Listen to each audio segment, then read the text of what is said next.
For years, the phone was the center of everything. Messages, maps, payments, music, cameras, the internet.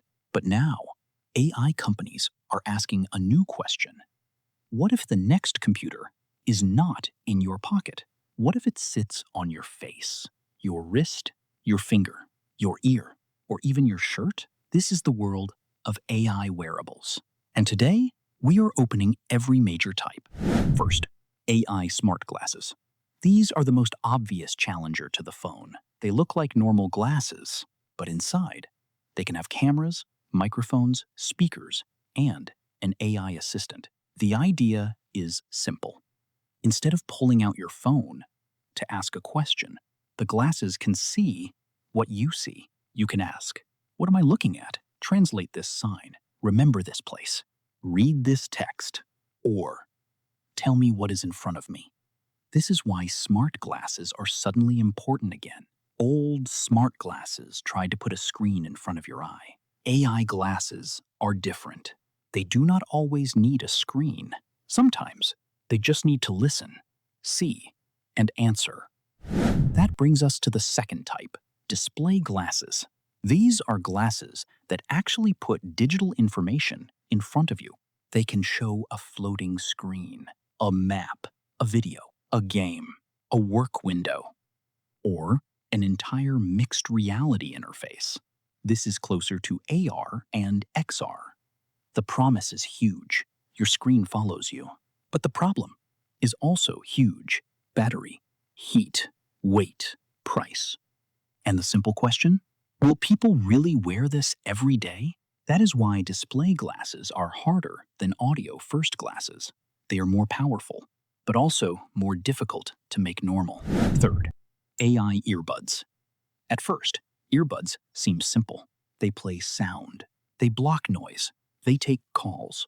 But AI changes them.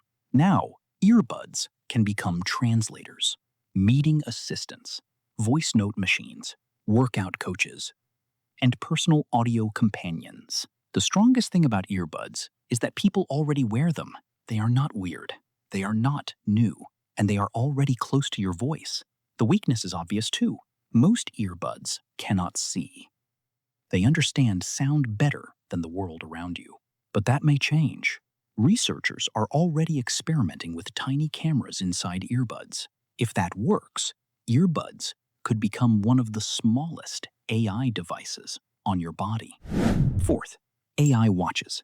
The smartwatch is already the most accepted wearable.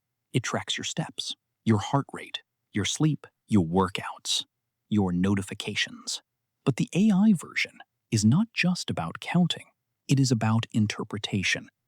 Instead of saying, "You slept 6 hours," it can say, "You may need more recovery today." Instead of only showing your heart rate, it can connect sleep, stress, movement, and routine into a bigger picture. That is where AI watches become interesting. Not because they replace the phone, but because they understand your body better than your phone can. Fifth, AI rings. A ring is smaller than a watch. No screen, no apps, almost no distraction. And that is the point. Smart rings are designed to disappear. They track sleep, heart rate, temperature, and recovery quietly. The ring is not trying to become your phone. It is trying to become the invisible health sensor.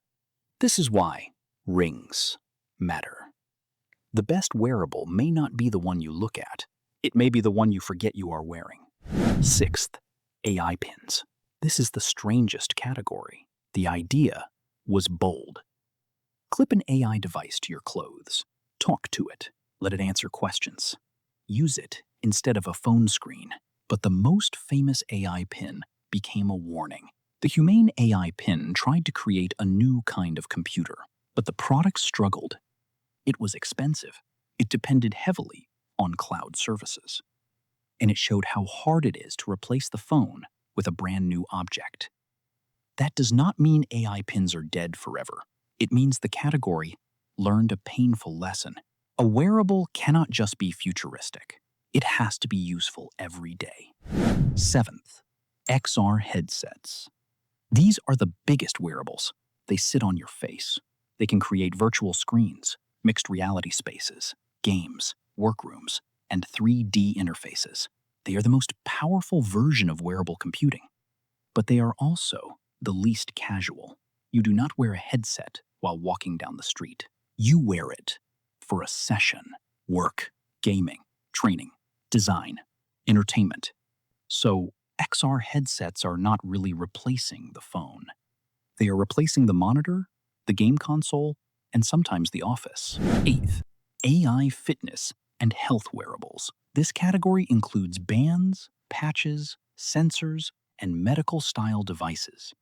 They are less flashy than glasses or headsets, but they may become more important because health is one of the strongest reasons to wear technology all day.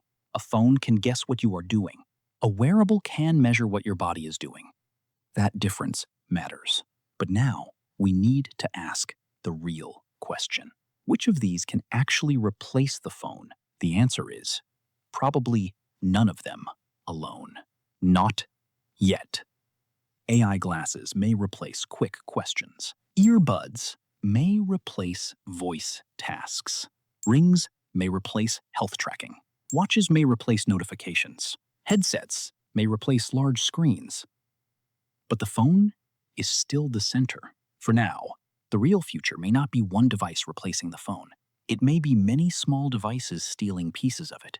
The camera moves to glasses. The assistant moves to earbuds. The health sensor moves to rings. The screen moves to glasses or headsets. The quick controls move to the watch. And the phone becomes less like the main computer and more like the hub behind everything. That is why AI wearables matter. They are not all ready. Some will fail. Some will look strange. Some will disappear, but the direction is clear. Technology is moving closer to the body, from the desk to the pocket, to the wrist, to the face. The next computer may not be one object. It may be a collection of small pieces all around you.